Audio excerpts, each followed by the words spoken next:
अबू हुबैश की बेटी फातिमा रसूलुल्लाह सल्लल्लाहु अलैहि वसल्लम की खिदमत में हाजिर हुई और उसने कहा कि मैं एक ऐसी औरत हूँ जिसे इस्तिहाज़ा की बीमारी है, इसलिए मैं पाक नहीं रहती, तो क्या मैं नमाज छोड़ दूँ? आपने फरमाया, नहीं, ये एक रग का खून है, हैज़ नहीं है। तो जब तुझे हैज़ आए तो नमाज छोड़ दे, और जब ये दिन गुजर जाएं तो अपने बदन और कपड़े से खून को धो डाल, फिर नमाज पढ़।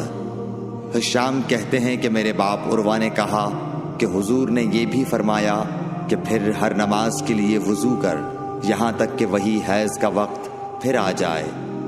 सही बुखारी हदीस नंबर 228।